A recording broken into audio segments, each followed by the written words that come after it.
All right. So this is the second lecture of reinforcement learning. We'll be learning temporal difference methods. Again, the reference. Well, I'm actually not really, following strictly to any book, but I kind of think that these references will still be helpful to look at. Okay.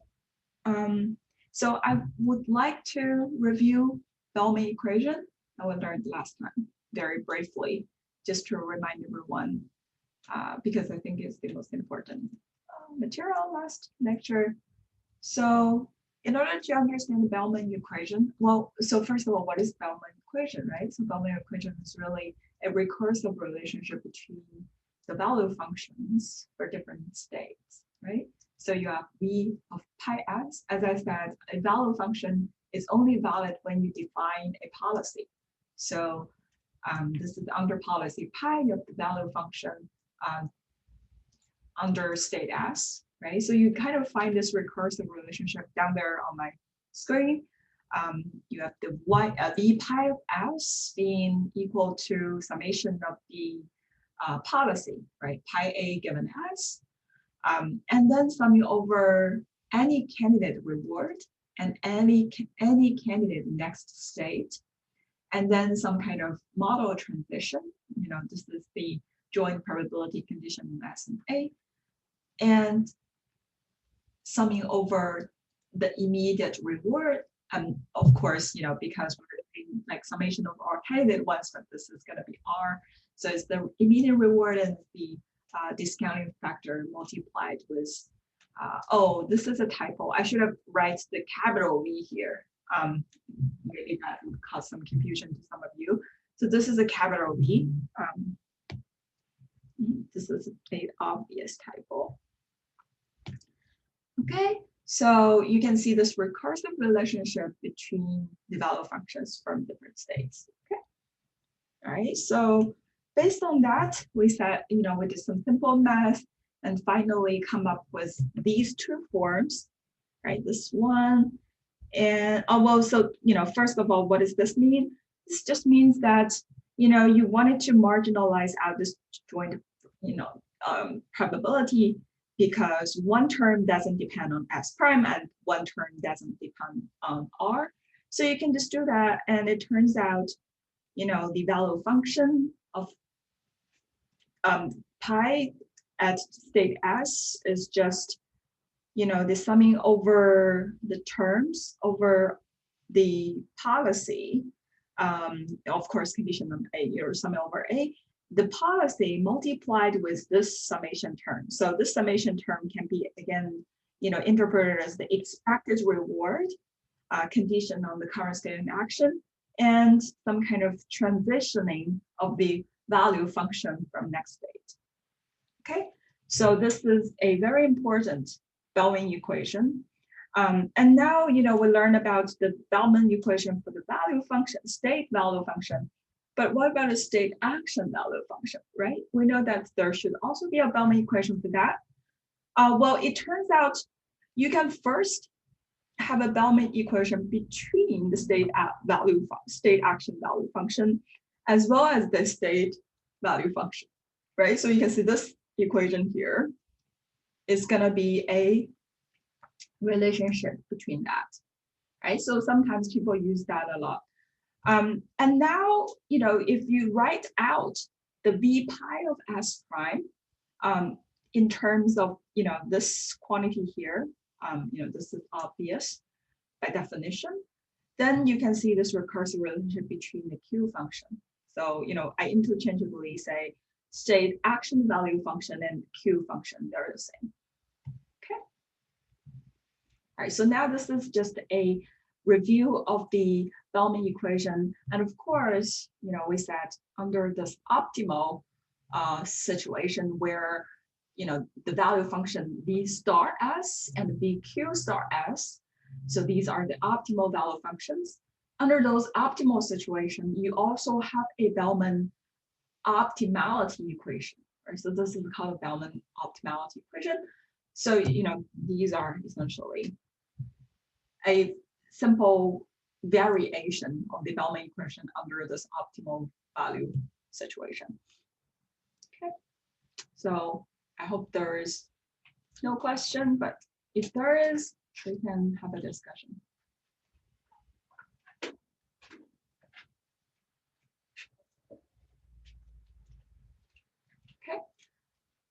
Okay, so now after the brief review of the Bellman equation, wanted to go to the temporal difference method, the TD method. So TD method, I'm gonna introducing it as something really simple, but you will later see that TD method is being used a lot in a lot of reinforcement learning algorithms. So I would think about it as a kind of a backbone for a lot of RL algorithms. So what is TD method? We'll introduce two things under TD methods. Of course, we'll first introduce the definition of TD method, but we'll introduce two algorithms as representation of on-policy and off-policy methods. So for the on-policy methods, I kind of very briefly introduced in the last lecture. At the end of the lecture, we said we have this on-policy methods and the off-policy methods. So under this TD learning, we will be learning two methods, each as representative of on-policy and off-policy. So SARSA, so why we call it SARSA, state action reward state action. So we will see why we call it that way. And the Q learning, okay? So a lot of you heard about Q learning. Now we'll formally learn what it is, and it turns out it's an off-policy TD control. Okay, so what is TD learning? TD methods are very similar to dynamic programming, and also kind of similar to Monte Carlo methods. So why am I talking about these two? Remember last time we said, after we introduced the RL diagram, right? We said, if you don't know the model transition, right? So this joint probability of S prime R condition on SA. If you don't know that, then you have to do Monte Carlo methods to kind of estimate that, right? So it's like model learning. But if you do know that, actually a lot of reinforcement learning book started with making this assumption of the model transition. The transition model. What would you do? We know that it's gonna, we can use dynamic programming. Unfortunately, for this course, I didn't have time to cover the details of dynamic programming. But I think if you, the most important thing is to understand that when you assume that you know the transition model, you can just solve reinforcement learning kind of using dynamic programming, right? So you're not really doing any kind of approximation, of course, under the scenario that you have finite state and finite action, right? So although this can be expensive, but you're not making any approximation that you can solve it, right? Like using dynamic programming. So that's the reason why I'm talking about, TD methods kind of compared with dynamic programming or Monte Carlo methods. So what is exactly TD methods?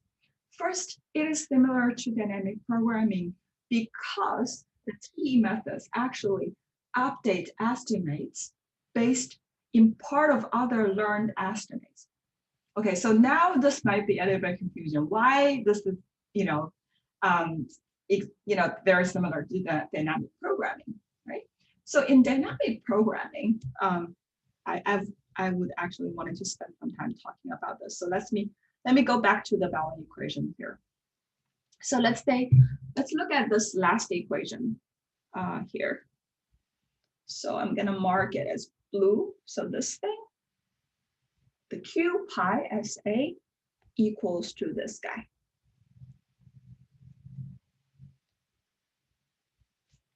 Okay.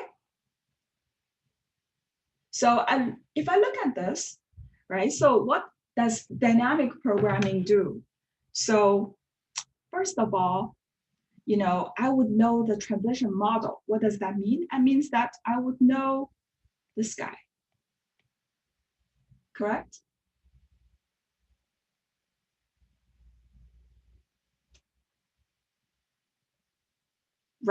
And I would also know this guy. Why is that? Right? Because I said I know the transition model. Okay. So in that scenario, I would know both of these two terms that in the blue box here. Okay, so maybe I shouldn't use blue box. Well, I don't know how to, use the eraser, but what I really mean is these two things, right? So I know these two terms. Any questions about that?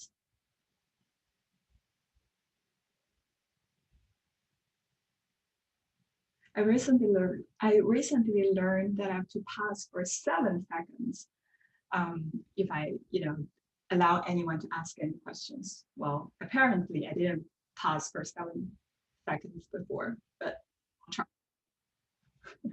now. Okay. So is this okay? Well, I think I've paused for more than 7 seconds. So this is fine that we know that, we would know these two terms. And also because you know exactly what's your pilot, that's what you are evaluating. So you know exactly what's pi. So then what is unknown? The sky is unknown, right? I'm gonna use like yellow maybe. So this guy is unknown and this guy is unknown, right? And we have this relationship for all state action pairs, right? Correct? Right? So we know all the, the number of states and the number of actions are just finite. So we don't know these Q values for any state or action pair. So what is this? This is exactly dynamic programming, right? You have SA such equations and you're just solving them. Is this clear now? Of course, this is under the assumption that there is only finite states and finite actions. Okay. All right. So okay. 2 more seconds. Okay. Okay. So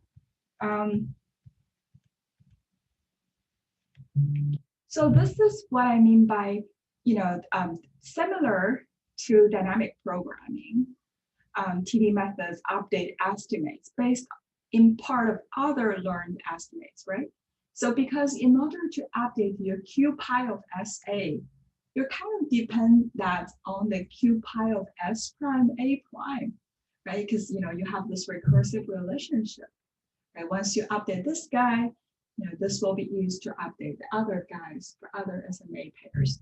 So that's what we mean by update estimates based on, in part, on other learned estimates, right? So the interesting thing here is that, we're not really waiting for the final outcome, right? We're updating all of them, all simultaneously, right? Not until we know that the result for Q pi S prime A prime is already the best. We're not doing that. We're just estimating everything based on the best knowledge we've gained so far. Right, so this is the similarity to dynamic programming.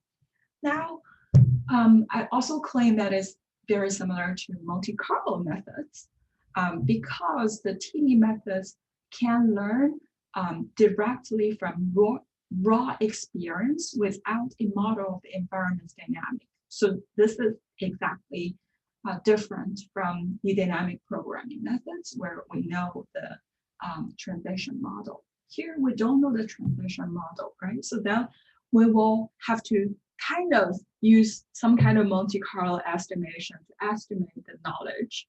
So let's see what exactly is TD prediction. Now, we've discussed the similarity to dynamic programming, similar to Monte Carlo methods. So then what is it essentially, right?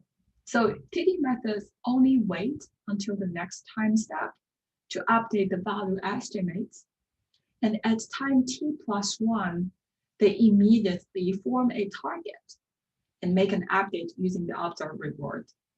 Okay, so here you can see I'm making an update using the observed reward. This is part of like why I said is kind of related to Monte Carlo methods, right? I'm accumulating samples, whereas in dynamic programming, I'm not accumulating anything.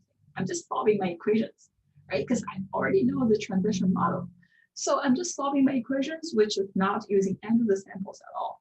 Here it is using the observed reward, RT plus 1. Okay. And of course, I'm also using the current estimate VST plus 1. And this is very related to dynamic programming because I'm using, the values from the other states. Okay, so this is essentially the TD prediction. I'm going to do the following. Now, this is a little bit of strange that I don't have the pies here, right? You can notice that. Why? Because I'm just trying to, so here I'm just ignoring it because this is essentially my estimates for this V pi of S. So I haven't put my pi here yet. I mean, you could still put your pi and put a hat or something to denote this is your estimation or current estimation of the value function. Okay, but I don't want people to misunderstand that this is not associated with any pi. This is indeed, this is exactly associated with the pi that you're using to get the observed reward RT plus 1. Okay, so this is very important. Now, so then I get this is, so a second. This is essentially my TD prediction.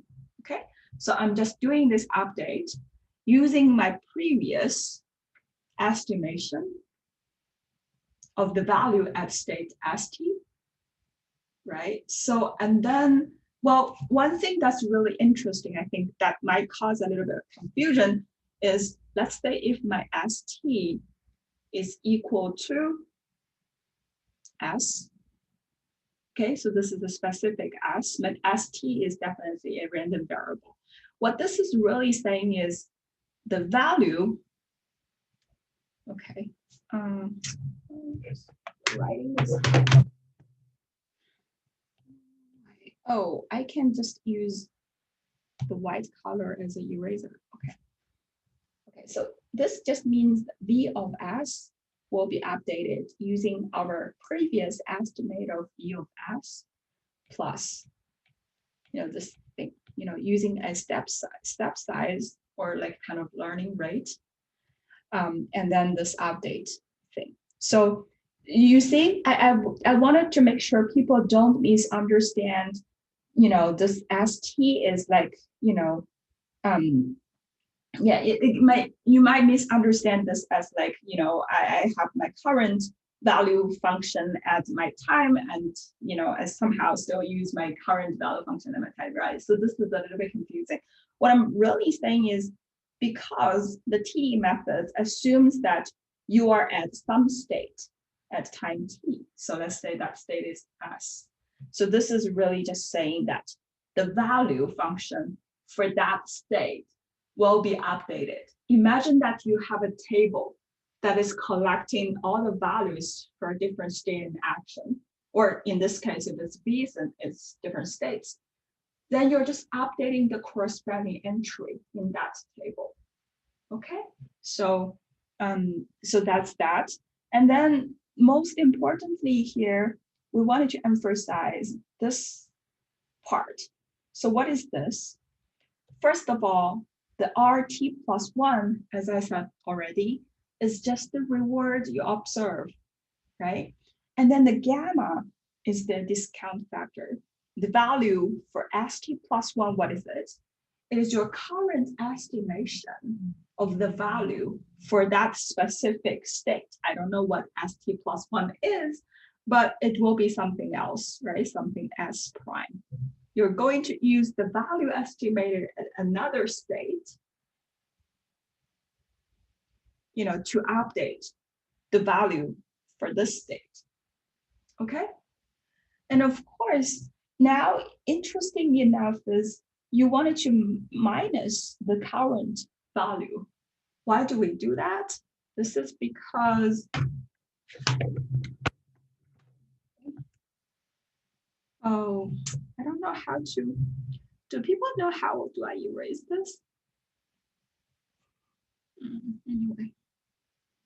Oh, maybe this is better. Okay, yeah.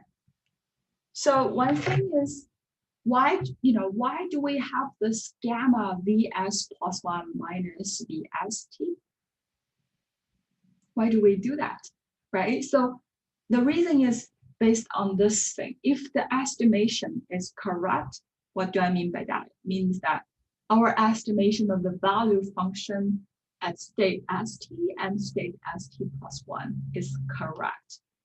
Then the expectation of the reward for next time, right? So for time t plus 1 will be this thing, right? Do people agree?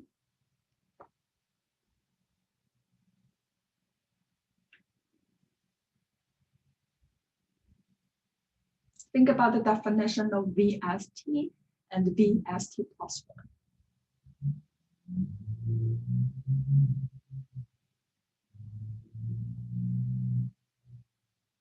Yes?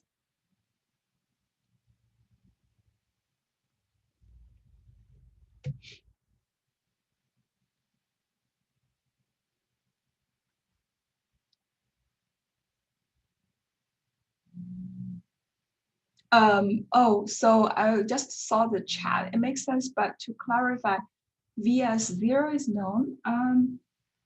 Is this what is? Oh, is this the question relating to this one, to the TD prediction here?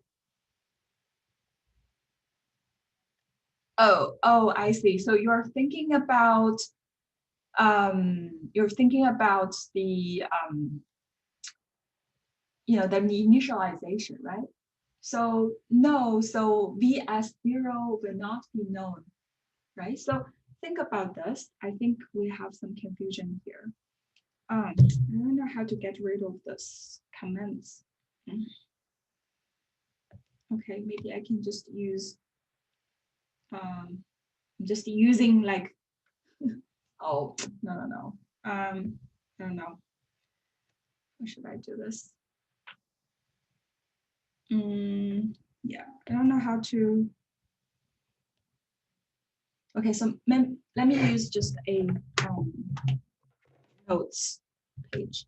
So I think there is a confusion here. So what this is really saying, let's say, because we're in the tabular case, okay? So we have finite S and finite A. So then you can have, actually here we don't have state value. So we only need the V, so we only need the vector. So you would have such a vector, okay? So each entry is corresponding to V of S1, V of S2. So notice that this subscript is not my time, but just one element. So my entire S is just S1, S2. So one element of all my S, okay? So this is very important. This is not a time. Oh, you know what? Actually, let me use superscript so that you don't think of this as a time. So, okay. Oh, I think this is some kind of confusion. Okay, is this fine? So I have my state, right, which is, S1, S2, the collection of the, the state. And then I would have the value function for all of that, right?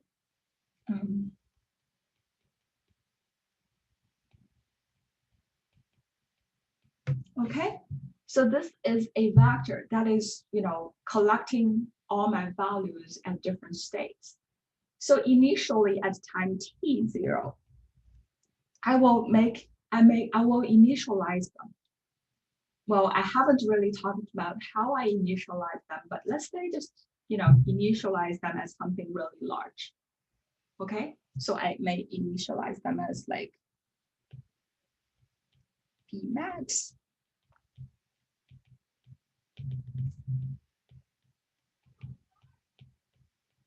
Okay, Does this make sense so far?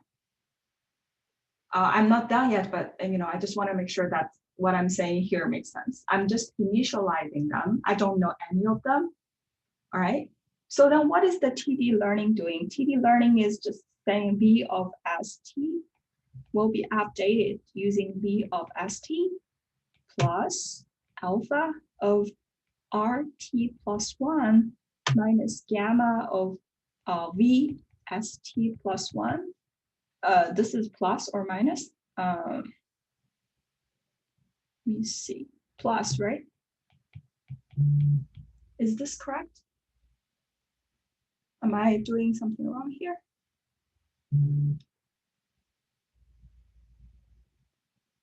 Okay. So this is the update, right? So what is this saying? This is just saying, at time t, if my state is, let's say, S1. So my ST, if my ST is just S1. So I'm gonna use this value here. Okay, right now, because I'm just initializing it as V max. So this is just saying my V of S1 will be updated using, my previous one. So this is gonna be V max because, at the previous time, I just initialize it as V max, okay? Plus alpha, whatever learning rate I choose. And then I observe some kind of reward, right? I don't know what it is, but I'll just denote it as this guy. And then gamma is something that's again predefined. And then, what is the next state? Let's say the next state is S2. Okay, so it's gonna be this guy. So it's gonna be again V max. Why? Because my current estimation of the V S2 is still V max. I haven't updated yet, but if I have, then I'll just use the updated value. And then minus V of ST, which is again V max. Okay, so this will be the update for this entry here. Now, does that make sense? Yeah, so,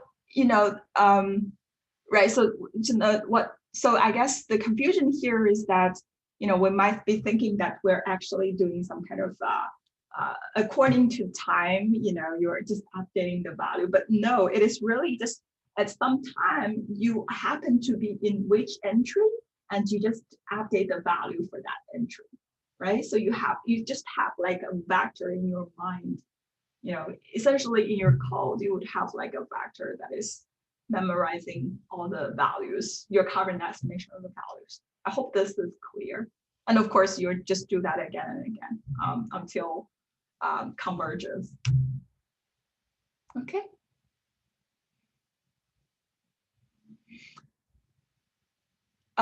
So if the estimation is correct, the term with gamma will be 0. The term with the alpha, no, it won't be, right? So, but in expectation, it will be, right? Because the RT plus 1 is again, a realization of the reward model. It has some stochasticity, but you're right, your intuition is right. The term related to the alpha, so what's in the parentheses, will be 0 in expectation. So that's why that's essentially the motivation of designing this TD update. So, is that clear now? Right, so expectation.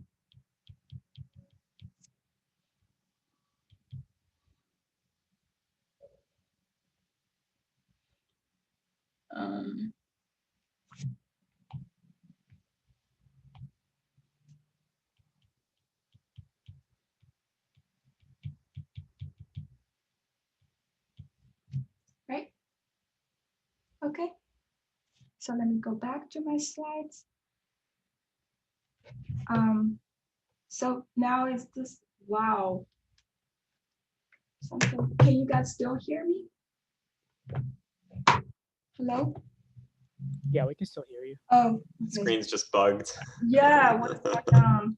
It's Wow. Okay, now, okay, it's back to normal. Okay. Oh, awesome. Also, the right my writing was also gone. That's great. Okay. Okay. So we're here, right? We just said that this expectation of the RT plus 1 will be the same as VST minus gamma VST plus 1. So is this clear now? Like, how does the TD prediction work? Right? It seems very simple. It's just like one line of equation, but it really involves kind of updating, entries of that vector as you go, right? So the rationale behind why we design this update route this way is because of this bullet point here, that if the estimation is correct, then the expectation will be equal to this. Then this just means that is a fixed point in expectation, right?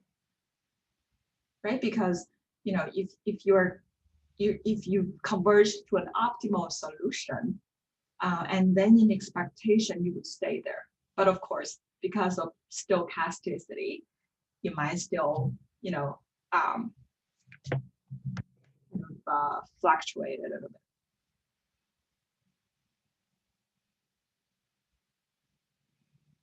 bit. Okay, is this clear? Okay, so similar to MC update, except that it takes it takes place at every step, right? So that's, I just using my whiteboard, I just said that, you have to, every step, you have to update the value, right? Using your current estimation and the update rule here.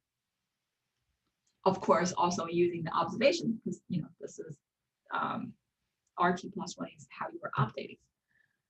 And similar to TD methods, similar to dynamic programming methods, the TD method basis is updated in part on the existing estimate, right? So that, like I said, you have a vector in your memory that is remembering all the current estimates. So it's a bootstrapping method.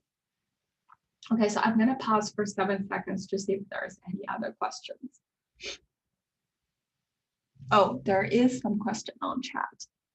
Does MC updates at the end of the learning step? Does MC update at the end of the learning step? What do you mean? Joy, do you want to explain your question? I'm not sure if I follow it. So I just want to ask, like, when is MC will update? Because right now TD updates every step. Oh, no, I'm just saying it's similar to MC update. Oh, it's similar? Okay. Right? The reason is I am using RT plus 1, right? So it's like I am using my samples to do update. This is this is to contrast, to compare with the dynamic programming where I do not need to use any sample. I do not need to observe my rewards at all. Okay. Yeah, so the TD prediction is not related to MC methods, but it has a component that is intrinsically MC methods. You know what I mean? Oh yes. Okay. Thank you. Yeah. Any other questions? So TD prediction is really important. We'll be seeing that a lot. Okay, so now, I kind of already said that. So this update rule basically depend on this TD error. This TD error is just something in the parentheses. We can denote it as delta T. So delta T is just RT plus 1 plus gamma VST plus 1 minus VST. So in expectation, if your estimation is correct, then it will be 0. So TD error, delta T at time T, depends on the next state and the next reward. Therefore, delta T is not available until step T plus 1, right? So if you don't know what is ST plus 1, then you wouldn't know which entry of the value vector you would look for, to fill in this, to do the update, right? Of course, if you don't know what is RT plus 1, then you wouldn't know what is the value of the RT plus 1, right?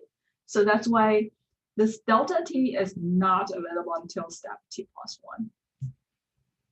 Okay, so we call this, updating the value function using the TD error as a backup. Some of you might have heard about it in reading papers. All right, so this is actually related to Bellman equation, and I wanted to use this chance to ask people to have a discussion why this is related to Bellman equation and how this is related to Bellman equation. Okay, should we do? Oh, let's see in chat.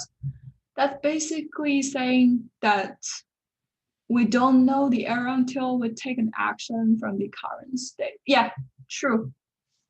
Okay, yeah, so that's true. Yeah, so can we have a group discussion? Maybe we should just, I should just break people into three rooms. Let's do that.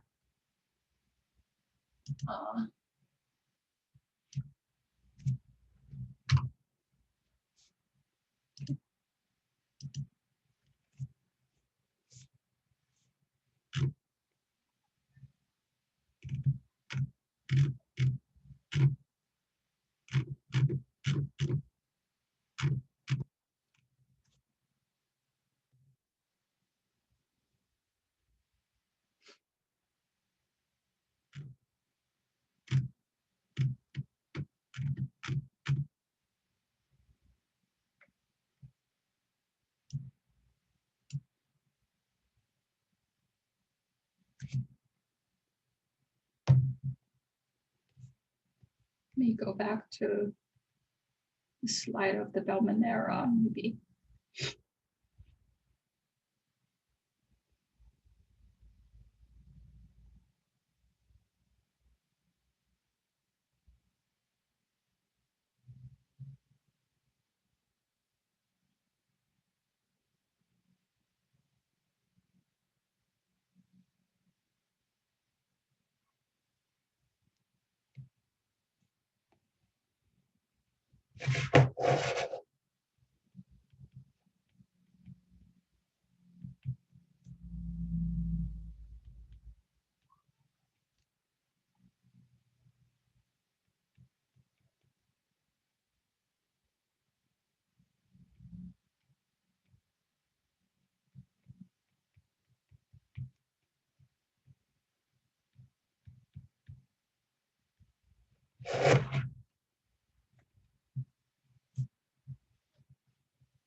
Seems like there is some heated discussion in room 3.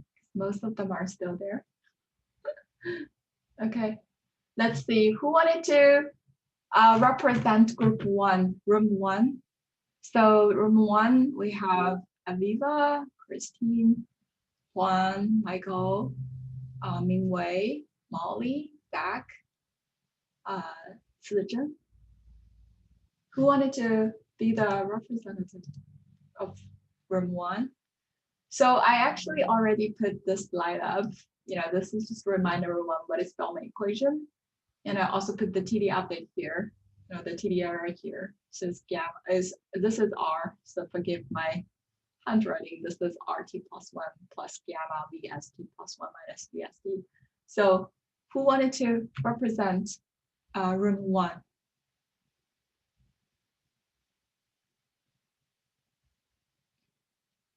Just pick up. Oh, well, I'll just pick someone random if no volunteer. Okay, Christine. So we talked about how they both have a recursive definition. Mm-hmm. But they both have a recursive definition. But so yeah, I guess yeah. But how do we have an kind of conclusion how they are? They might be actually more related than that. So we talked about how if we're satisfying the Bellman equation, then the error and expectation should be 0. Mm-hmm. Yeah, that's a good point. Okay. All right, so that's all, or do you have more to add, or I should move on to room 2? Oh, unfortunately, it was a relatively concise discussion. Maybe Okay. give someone else a shot. Okay, so room 2, who wanted to volunteer? We have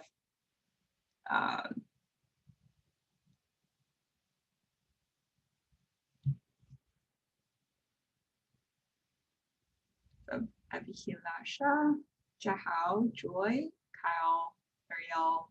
I mean, Kyle does not count. Matthew, and Yuxiang. Who wanted to tell me about what you discussed? So we discussed like we didn't discuss much, but this is what I think is that we can replace we with Q function, but since we know the Q function is like there's no policy on it, that's how it's different from we. But I don't know like how we replace we with Q.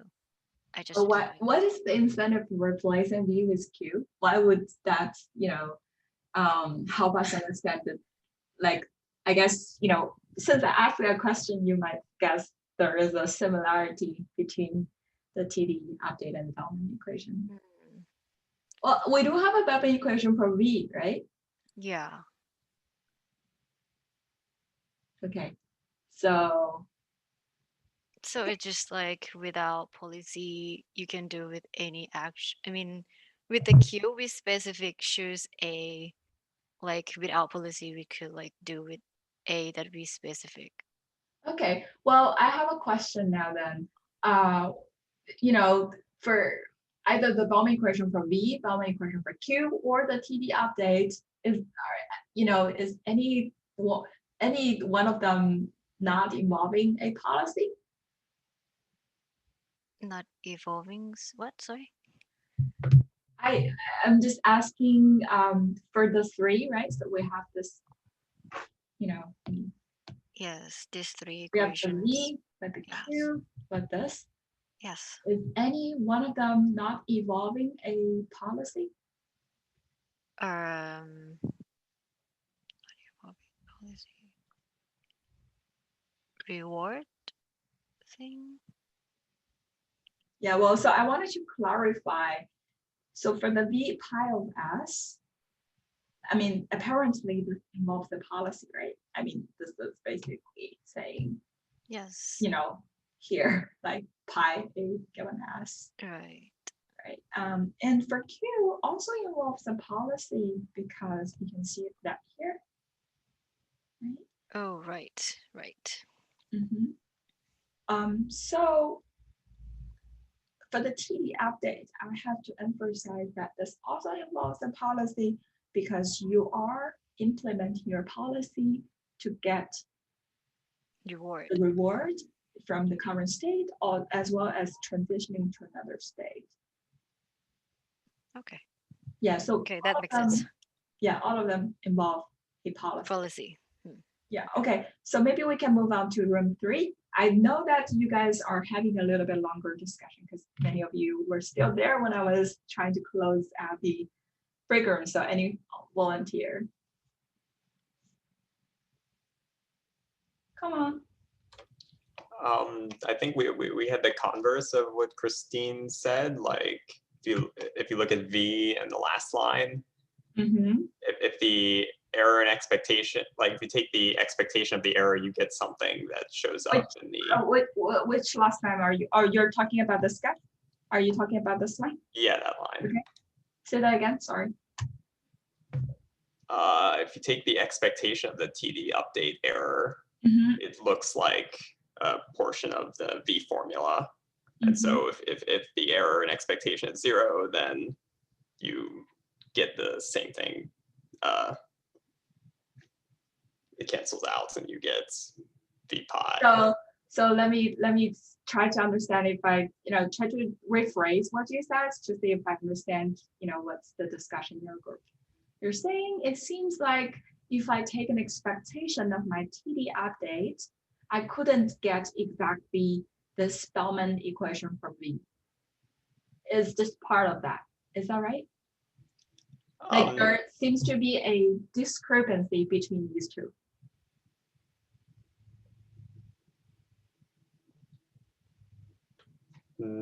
I don't think we saw a discrepancy. It was just a converse of what Christine said. So instead of if it satisfies the Bellman equation, then the TD update error is 0 in expectations. If the TD update error in expectation is 0, then I see you're just saying the other way around, but it's basically very similar. Okay, I see. Yeah, well, so I think that's also a very good observation. But so okay, so do you have anything else to add? Not really. I think that was the conclusion of the discussion. Okay.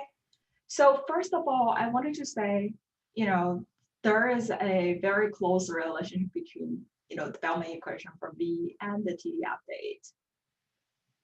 Why is that? I think you guys are right that if you look at the Bellman equation and you also look at in expectation, the TD update, they are actually the same. However, I wanted to really emphasize that when you take the TD update expectation, this expectation is dependent on this pi. Okay, so that's, another thing I really wanted to emphasize, and that's the reason why I wanted everyone to have a discussion is, it seems like very naively, it seems like, you don't have this pi a given s, right? If you just take an expectation of this, of course, without really thinking about it very well. But indeed, if you really work out the math, they are the same, but from a first sight, you might be thinking, oh, I don't even have pi a given s, right? I mean, this expectation, maybe because I'm taking expectation, but I have this transition probability, but we don't have that transition probability here. So what's going on? Why would From say that they're the same in expectation? So do someone has an answer to that? Right, so it seems like you don't have pi here, and you don't have, the transition probability here, right? Then why would I claim that in expectation they're the same?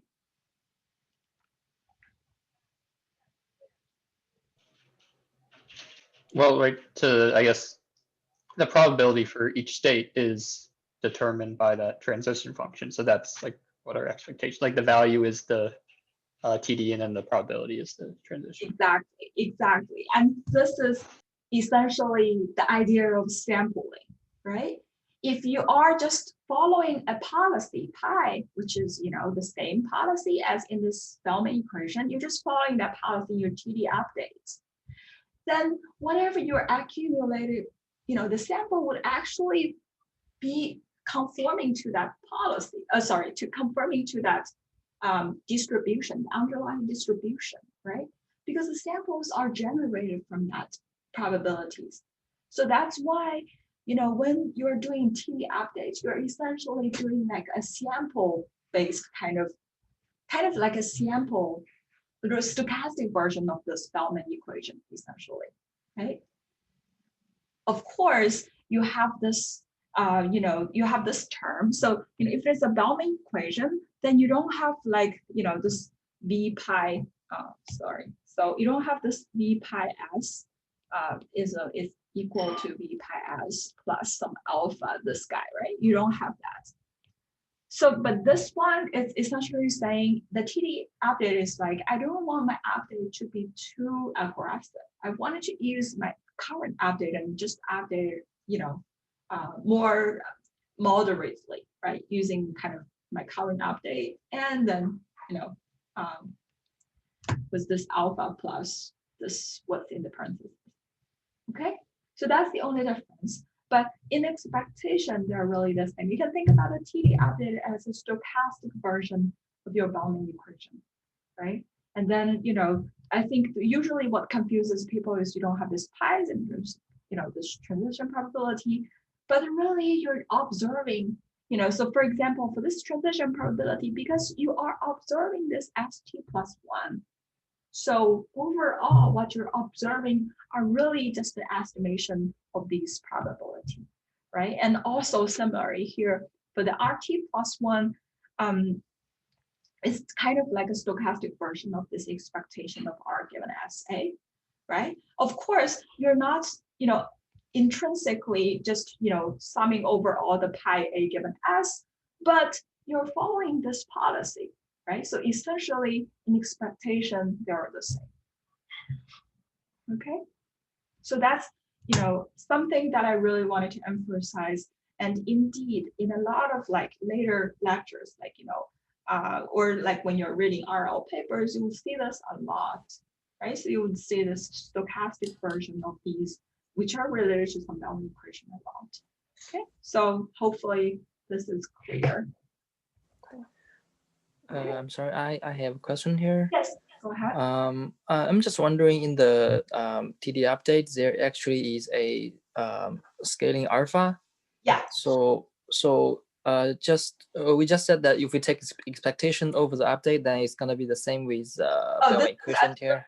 Yeah, true. You're right. So that's the difference, right? The only difference is that if you're assuming that alpha is much larger, let's say, than the V, then essentially they're the same. Think about power method for matrix updates versus a gradient descent for matrix decomposition. So it's like one is not using the existing result, but just doing very aggressive updates. The other is having this learning rate and do a more moderate kind of update. I think this is a very common trick we use in machine learning. Okay, got it. Thanks. Yeah, but you're absolutely right. I mean, I said that kind of with some caveats. Sure. Thanks. Mm-hmm. Okay, so is there any other questions? Okay. All right. So overall, I think what you guys are discussing are very, accurate, and I feel like most of us have already got the idea. Okay, so now let's go back to the slides. Okay, so this is our discussion about the TD error. Now I wanted to introduce the SARSA, so the state action reward state action. This is actually an online, not online, on policy TD control. I've already talked about it. So this is how it is, this is the transitioning. I wanted to first introduce this. Actually, I wanted to make it a figure, but right now it is just like figure, like in equations. So think about this as state. So this is state, ST. So you're at a state. And then you have some kind of transition, right? Through some kind of action, AT. So let's forget about what is AT for a second, just say this is AT.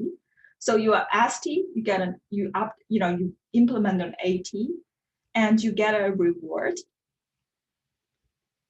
and a state, okay?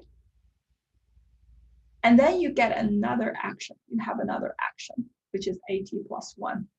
Actually, I put it as gray here, but this is the reason why this is called SARSA. It is state, action, reward, state, action.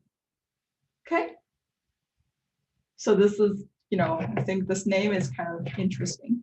Anyway, so you have the state, you get a, at the state. So now I hope we understand the transitioning, but now I want to go to this detail here. What is the action? So the action, AT, so at time t, the action is epsilon gradient. Okay, why is it epsilon gradient?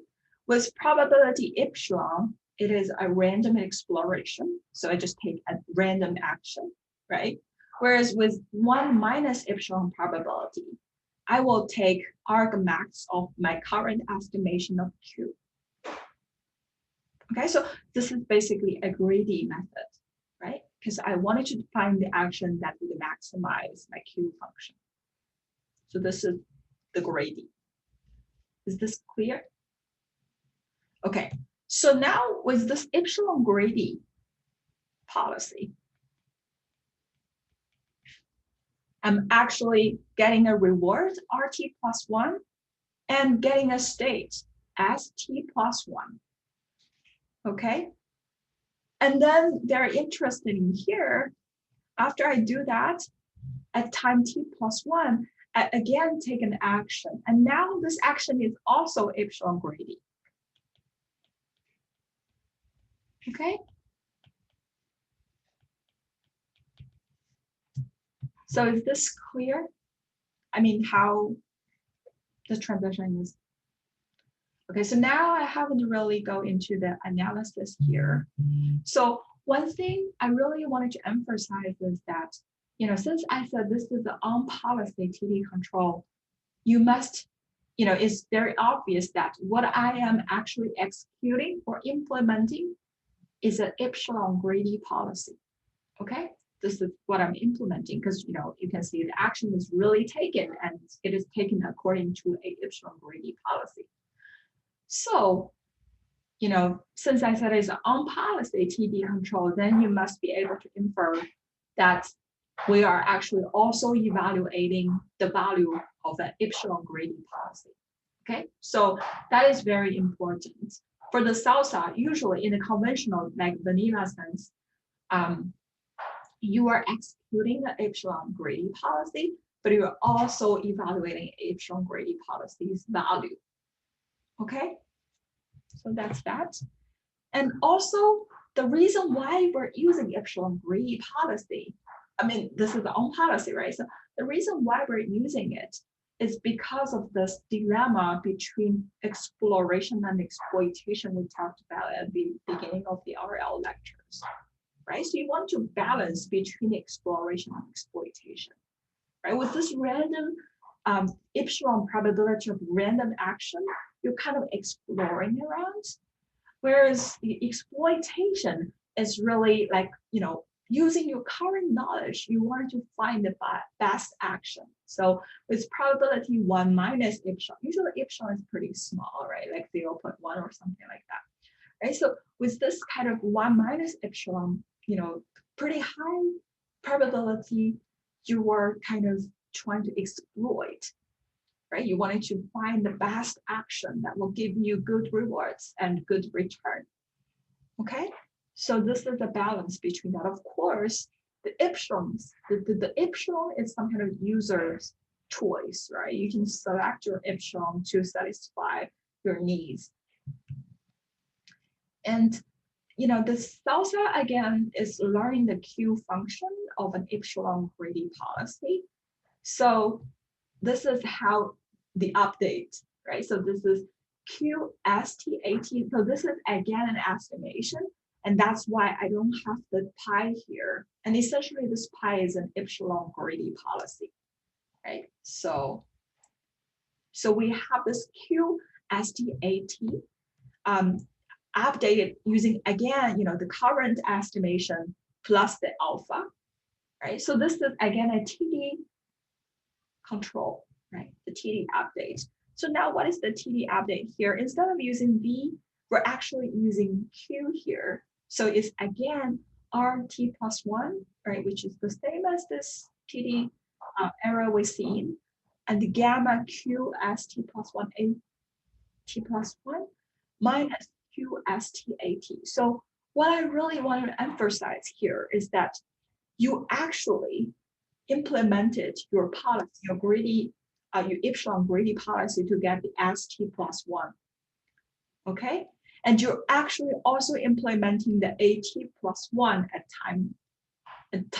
You wanted to understand what is AT plus 1. You have to use your epsilon greedy policy to understand what is your AT plus 1. Okay, so in this way, you are essentially evaluating the epsilon greedy policy's Q function. Okay, so this is clear.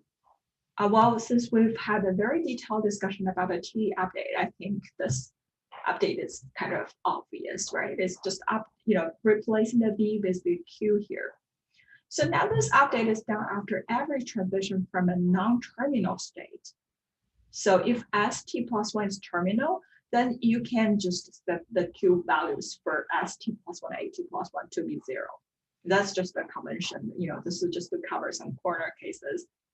So now I will put the algorithm pseudocode here, but this is nothing but what I've already covered. So I will not spend much time on this algorithm pseudocode. I think this is just for your reference so that you know exactly how does SARSA work. But really, it is just a TD update. Sorry, it's just a TD update that I have written on this slide. Okay, so one thing I really wanted to emphasize here is that you maintain a table of the QSA values for an SA, so that rows are the S and columns are the A's, right? Or vice versa, you can have rows A and columns S, no problem.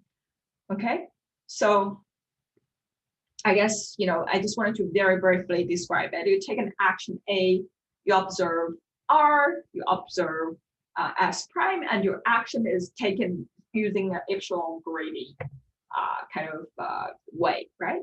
And then you choose A prime, which is AT plus 1, right? You choose A prime again, according to the epsilon greedy policy.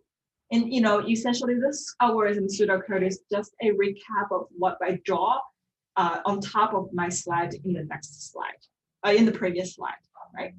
So, you have the QSA being updated using QSA plus alpha of this TD error, right? So S prime, A prime are just, the next state and next action. And then, because you've moved on to the next time point, so you set your S prime, your S to be S prime and A to be A prime now. Okay, so is there any questions? Okay, so now I actually wanted to, I kind of deliberately wanted to make this short because I wanted to compare the SARSA with Q learning. So Q learning is also a TD control, but it's off policy. So let's see the diagram here. You have, again, the state, right? You have the action. You have the reward, you have the state ST plus 1 again. And you also have the action, right? So from that sense, it's almost like just, the same as SARSA, right? So you have state, action, reward, state, action. But the point here is that, although the AT is chosen in an epsilon greedy way, I am actually choosing my AT+1 using a greedy way. So this is the only difference. This is the greedy kind of policy. So what's the difference between epsilon greedy and greedy, right? So just think about, if you already have a very good estimation, let's say your estimation of the value of the epsilon greedy is already good. And of course, your estimation of a greedy is also good. Then which one is more preferred? Of course, the greedy, because the greedy would definitely be better than the epsilon greedy, because you're always using epsilon probability to do something random, which is not good, right? So you actually essentially wanted to estimate something that's greedy. But because of the exploration and exploitation dilemma, you can only do epsilon greedy, which is suboptimal, right? So the Q-learning is nice in the sense that it is implementing AT using epsilon greedy, but it somehow has a way of, but somehow it has a way of evaluating the values of the greedy policy. So here is how we can do it, right? So I just wanted to first emphasize this is an off policy because you execute an epsilon greedy policy mu, so this is the AT, but you evaluate a greedy policy pi, which is AT+1, okay? So the balances between the exploration and exploitation using epsilon greedy policy, this is the same as the SARSA, but magically it learned the optimal Q function because of this reason. Okay, why? So this has to, this is, once we've had this discussion about, the relationship between the Bellman equation and the TD update, we should be very quickly realize why this update would learn a policy that is greedy. Okay, so first of all, this is just, your current estimation of the Q at a state ST and an action AT. That's fine. And then alpha is also the normal, RT+1 normal. But now look at this part. Of course, this one is also normal, is just the current value function. So in your normally, right? So what you would usually say is this is T+1 and AT+1, okay?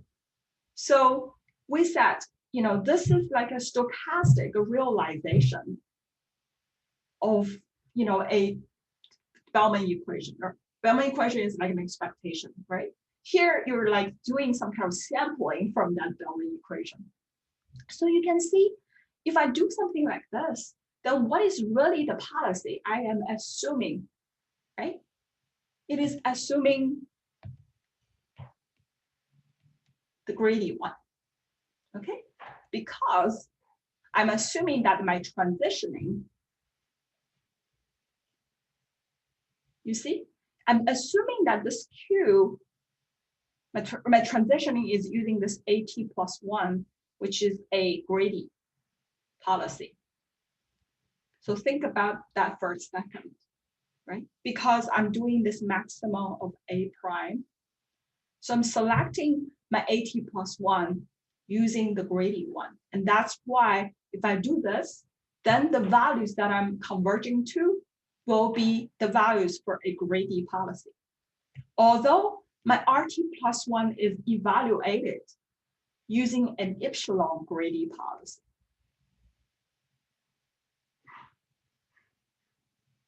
So this is, this kind of like, the magic of policy methods, of policy TD control.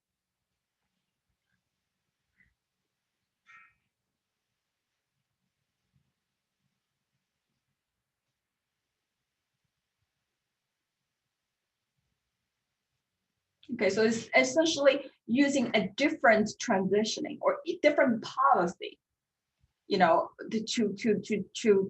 to generate this AT+1, we can essentially either do an on policy or an off policy TD control. Okay, so this off-policy control is just called Q learning. Right, so this update is done after every transition from a non-terminal state, and this is just similar. Again, you're covering the corner cases of this terminal state. Okay, so the QST plus 180 flow is just defined as 0. So this is the same as the SARSA. You can see the difference between the SARSA and Q learning. So it really is just this QST plus 1 A prime, where A prime is the action that maximizes the Q. Okay. Right. So then, of course, I also have this, algorithm pseudocode, which is essentially just a repetition of what I had in my previous slide. Of course, this is again maintaining a table of the Q values for every state action pair. Okay. So actually, there is another interesting variant of SARSA, which is called expected SARSA. It's doing some kind of variance reduction. And essentially what it is doing is the following, right? So you still have this update, right? Which is the same as, using AT as an epsilon grady, and also using AT plus 1 as an epsilon grady, right? So this is still SARSA. However, instead of using this update, the expected SARSA is using this update, right? So instead of using Q ST plus 1, AT plus 1, I'm kind of doing some kind of expectation over my policy pi. Okay, so and this now, since I have the expectation of policy pi, and I can control what pi I'm using, then this could actually also reduce to Q learning. Right? A special case is to use pi as the greedy policy, then this would reduce to Q learning. But somehow, if you allow pi to be user-defined, then this is just called expected SARSA. It has the way of doing variance reduction. It actually does kind of variance reduction because it's taking expectation using this Q function and this pi function here. Okay. So expected sparse evaluates the Q values for pi can be either on or off policy, right? If it's on policy, then the pi is just epsilon grady. If it's off policy, then it can be anything, including grady 1. Q learning is a special case of the expected SARSA when pi is a grady policy. Okay. So basically, that is what I wanted to cover today. We are done with the temporal difference method. So feel free to read the textbook and go back and take a look at the slides again. But next time we'll be talking about function approximation for value functions. So these are essentially very important for our understanding of deep reinforcement learning. Okay, so that's it for today. Thanks everyone.